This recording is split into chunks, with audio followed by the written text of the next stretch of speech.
Many rising stars in business takes the risk of starting the business without stress testing or mastering their MVO. By MVO, I mean your minimum viable offer, your most viable offer, or your maximum viable offer. And when you set out to do business in this way, it creates a major risk to private equity investor or any investor who wants to invest with you. So today we're going to help you to understand 7 essential things that you should do in order to stress test and master your MVO. Again, the MVO represents minimum viable offer, most viable offer, and your maximum viable offer. Step one of the things that is important for you to do in attempting to stress test and mastering your MVO is to conduct what we call the market research and data analytics. Market research and data analytics is vitally important because it helps you to identify your consumer needs, and it is based on understanding the consumer needs you're in a better position to predetermine brand relevance. Now, in this context, as we talk about market research and data analytics, there are essential things that you are looking for as relates to your ideal client. You're looking at economic factors, you're looking at personality types, and you're looking at culture and geography. These are important concepts that you need to understand when you are attempting to start and grow and scale a business and, move and shake in business. You need to have data. And this is step one. Step two is you being able to identify the market viability. You see, from the get-go of starting a business, or long before you start that business, you want to be certain that you have all of the indicators that is telling you whether the business has the potential to cash flow optimize. It is by looking at this, you are in that position of strength to predetermine the viability of that market. Now, some of the things that market research and data analytics will help you to understand in this context is things like your market size, your market density, your market dispersion.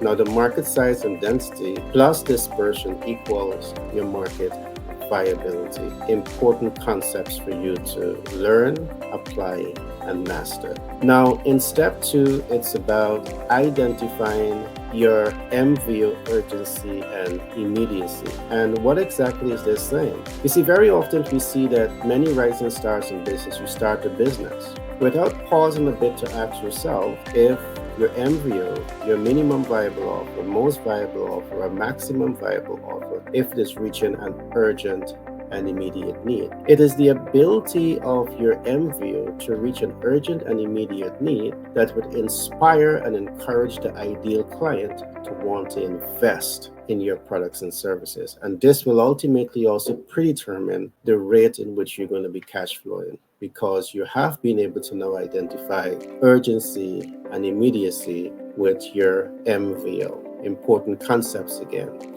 Now, the fourth step that is important for you to look at is to identify your market accessibility. And at this point, we talk a lot about separation or separated by geography.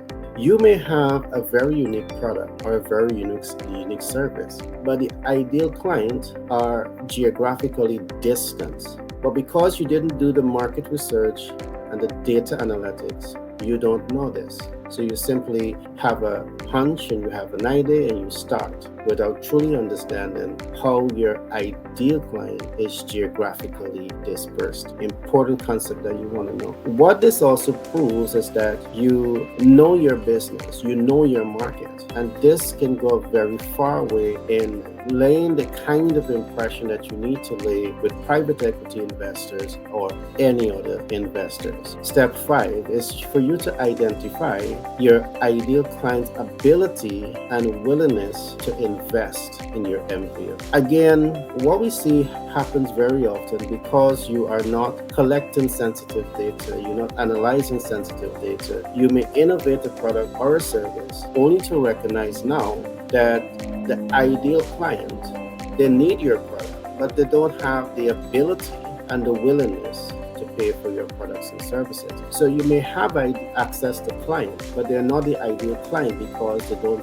fit the profile that truly represents your ideal client. And your ideal client, everything that we have talked about early on, will fit into that profile. So one of the elements or characteristics that you're looking for in the profile of the ideal client is that they must have the ability and the willingness to pay this, to invest in your MVO. And there are ways in which you can predetermine all of this. You can do this by the market research and data analytics. So on this particular point, we normally emphasize that market relevance plus market viability plus market urgency plus market accessibility does not equals the ability and the willingness of the client to pay your products and services.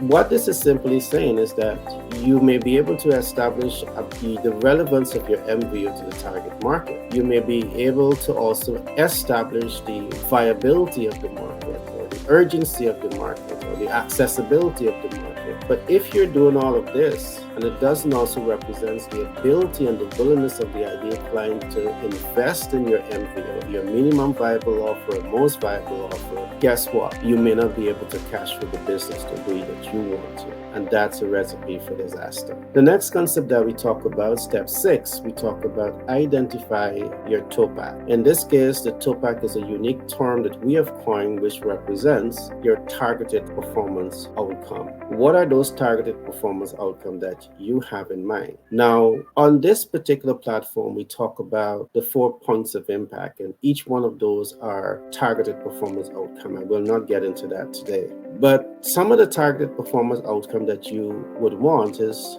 to achieve with this is visibility, is reach, is impact, is client conversion, is monetization, is to build confidence and trust and credibility. Now, the reason we are saying you need to have the data, all right, you're doing market research and data analytics, it is because you want visibility with the ideal client. It is because you want to reach the ideal client where they are. It is because you want to impact the ideal client. And you can't impact the ideal client if you don't understand the ideal client. You want to convert, and you want to know that you're converting clients that has the ability to pay. That's going to help you to monetize. And some of the targeted performance outcomes that you want to build confidence in the eyes of the ideal client, trust, and credibility. These are just some of the targeted performance outcomes that you have in mind. So now that we have established this, the last step that is important for you to look at is how you're going to achieve all of the targeted performance outcome. And it's much more than I would have mentioned early on. To effectively apply yourself here again,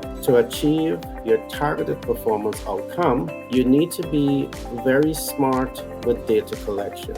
You need to be very proactive with data analytics. You need to be able to apply data effectively to achieve impact with the ideal client. Last but not least, it's important for you to recognize that data may change, and it's important for you to understand how to mitigate data based on changing market realities.